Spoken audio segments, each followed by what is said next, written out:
इतना बोलकर रमेश वहां से दुम दबाकर भाग जाता है। अरे बहुत रात हो गई है, अब तुम आराम करो। फिर मोहनलाल और सुमन दोनों सो जाते हैं।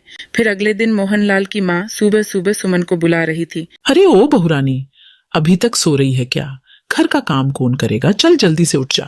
फिर सुमन गुस्से से बाहर आती है और बोलती है, अरे ये बुढ़िया इतनी सुबह सुबह क्यों चिल्ला रही है? मेरी नींद खराब कर दी। तेरी इतनी हिम्मत मुझे बुढ़िया बोलेगी? चुपचाप घर का सारा काम निपटा दे, चल जल्दी।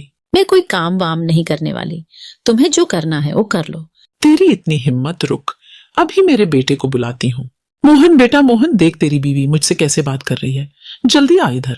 फिर मोहनलाल अपनी माँ की पुकार सुनकर दौड़ा दौड़ा अपने कमरे से बाहर पहुंच जाता है। हे सुमन, तेरी इतनी हिम्मत, तू मेरे माँ के साथ ऐसी सुलह करेगी? अभी के अभी मेरी माँ से माफी मांग, वरना अच्छा नहीं होगा। फिर सुमन मोहनलाल की बात सुनकर सीधे अपने कमरे में चली जाती है। फिर मोहनलाल परेशान होकर घर से बाहर निकल जाता है। वहाँ उसका दोस्त रमेश मिलता है। अरे मोहन भाई, क्या हुआ? लगता है तुम्हें पता चल गया, तुम्हारी बीबी एक चुड़ैल है। मजाक मत कर यार रमेश, मैं वैसे ही आज बहुत परेशान हूँ। आज तो सुबह सुबह सुमन ने तो हद ही कर दी, माँ के सामने अनाप शनाप बोल रही थी। अरे भाई, मैंने तो पहले ही कहा था, ये सुमन कोई साधारण लड़की नहीं है, उस पे एक चुड़ैल का साया है। पर एक रास्ता है, तुम उसके सामने एक आईना रख दो तो तुम्हें उसमें दिख जाएगी वो चुड़ैल। फिर वह अपने अपने घर के लिए निकल जाते हैं और रात बहुत हो चुकी थी। मोहनलाल घर पहुंच जाता है और सुमन से कहता है, सुमन, ओ सुमन, जरा इधर तो आना। मोहनलाल सुमन को बुलाता है। थोड़ी ही देर में सुमन अपने रूम से बाहर आ जाती है। अरे क्या है, क्यों बुलाया मुझे? अरे वाह वाह, क्या लग रही हो। एक काम करो, तुम एक बार अपने आप को आईने में देखो, कितनी खूबसूरत लग रही हो। फिर सुमन मोहनलाल की बात मानकर अपने कमरे में जाती है और उसके पीछे पीछे मोहनलाल भी पहुंच जाता है। सुमन जैसे ही शीशे में देखती है तो उसकी असलियत दिख जाती है। मोहनलाल ये देखकर बहुत डर जाता है। हे भगवान, ये मैं किस मुसीबत में फंस गया? यह तो सच में चुड़ैल निकली।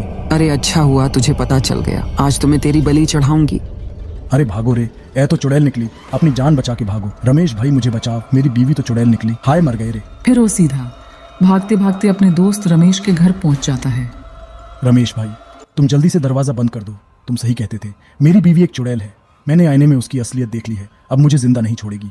हे जी, आपका दोस्त अपने साथ साथ हमें भी मरवाएगा। तुम अभी के अभी इसे घर से बाहर निकालो, नहीं तो इसकी पत्नी इसका पीछा करती करती यहाँ तक पहुँच जाएगी। तभी जोर जोर से दरवाजा खटखटाने की आवाजें आती है। वे सब डर जाते हैं। अरे रमेश भाई, गलती से भी दरवाजा मत खोलना, वरना ये चुड़ैल हम सबको मार देगी। डरो मत मोहनलाल, मेरे पास एक ऐसी चीज है जिससे हम चुड़ैल का सामना कर सकते हैं। फिर रमेश अपने कमरे में जाता है। हे महाबली हनुमान, हम आपके बिना इस चुड़ैल का सामना नहीं कर सकते। आज एक बार और आपको हमारी मदद करनी पड़ेगी। चलो मोहनलाल, उस चुड़ैल को सबक सिखाना है।